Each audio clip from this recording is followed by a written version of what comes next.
Hoy composición tema La Vaca, en el rock nacional. Aquellas mañanas de lluvia, cuando en el aula no éramos más que 4 o 5 alumnos, la maestra siempre proponía, hoy composición tema La Vaca. Con los años entendí que si decidía seguir adelante con el plan de estudio, los alumnos ausentes se atrasarían. Además, para ella también se trataba de un día poco habitual, más tranquilo, más relajado, entonces mantenía ocupados a los presentes con un escrito sobre la vaca. Seguramente en esas lejanas y rudimentarias composiciones, cada uno a su modo habremos escrito que la vaca es un animal mamífero rumiante grande y de cuerpo robusto, con una altura de 1,5 metros aproximadamente y entre 600 y 800 kilogramos de peso medio.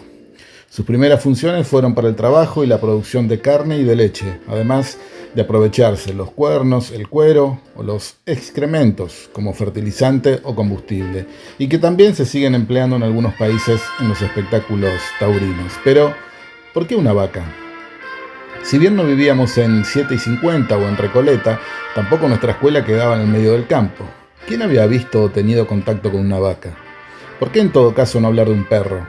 Todos teníamos un perro o conocíamos a gente que tenía un perro, un primo, un tío, un abuelo, un vecino, un amigo. Además, en las calles del barrio siempre había perros, incluso sin dueño, dando vueltas por ahí, meando ruedas de autos o tirando mordiscones a los motociclistas que pasaban. ¿Por qué no hablar de un elefante, un rinoceronte o una jirafa que conocimos durante alguna visita al zoológico platense y habíamos visto quizás tantas veces o más que a una vaca? Pero no. Para la maestra siempre el tema elegido era la vaca, ni siquiera el toro. Tenía que ser la vaca. Las maestras de la época de Sarmiento solían intentar despertar la imaginación creativa de sus alumnos con un tema excluyente de composición, la vaca.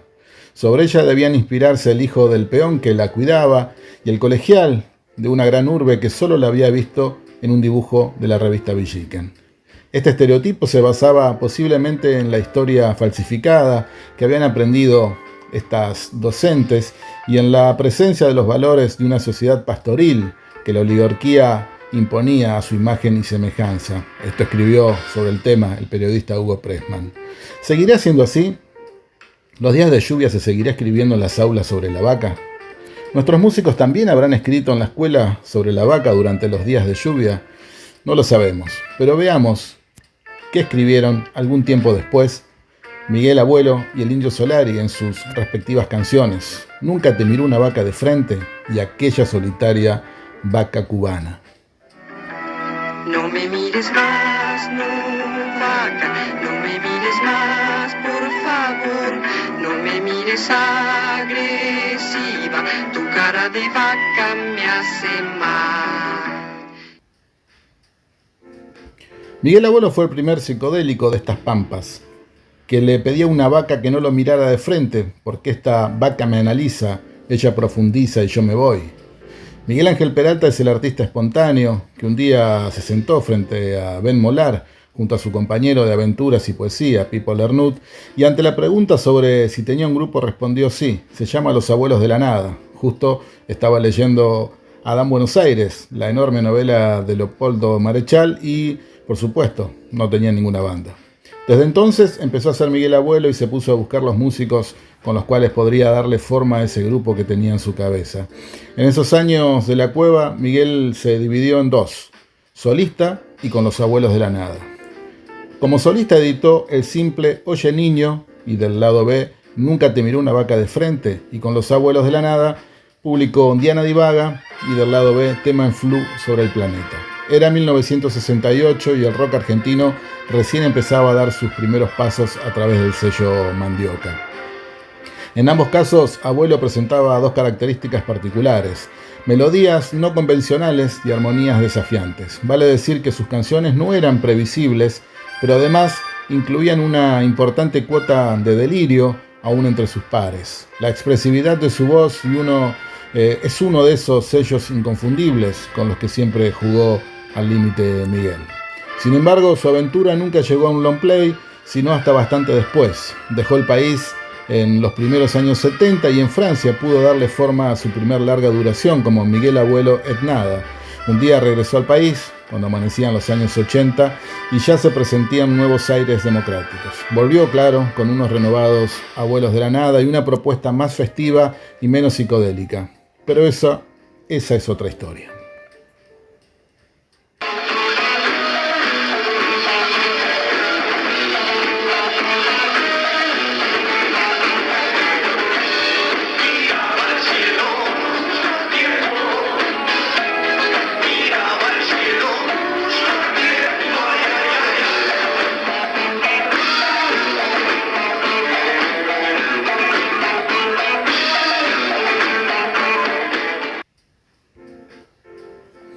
La canción forma parte de Un Bayón para el Ojo Idiota, el tercer álbum de estudio de Patricio Rey y sus Redonditos de Ricota.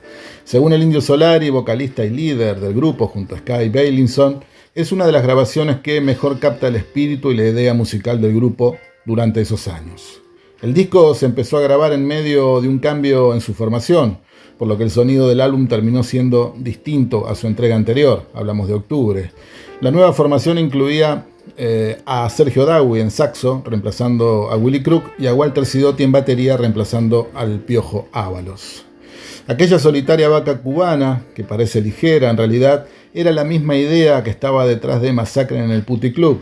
Si no tenemos control, o al menos conciencia, de lo que están haciendo los poderosos de verdad, allá lejos, va a llegar la llamarada cuando estemos haciendo el asado y nos va a quemar el chanchito.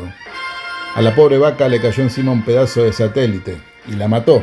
Eso es lo que cuenta el Indio Solari en conversaciones con Marcelo Figueras, en el texto que forma parte del capítulo 11 del libro Recuerdos que mienten un poco, la autobiografía del propio Indio Solari. La anécdota que inspiró esta letra cuenta que en 1960 los estadounidenses lanzaron un cohete espacial, pero a pocos minutos de su despegue se produjo una falla y el aparato explotó. Algunos fragmentos de ese cohete cayeron sobre territorio cubano, matando a una vaca.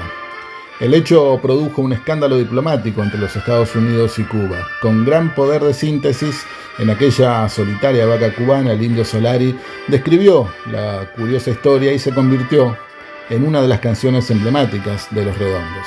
Exactamente 20 años después de la vaca que lo miraba de frente a Miguel Abuelo.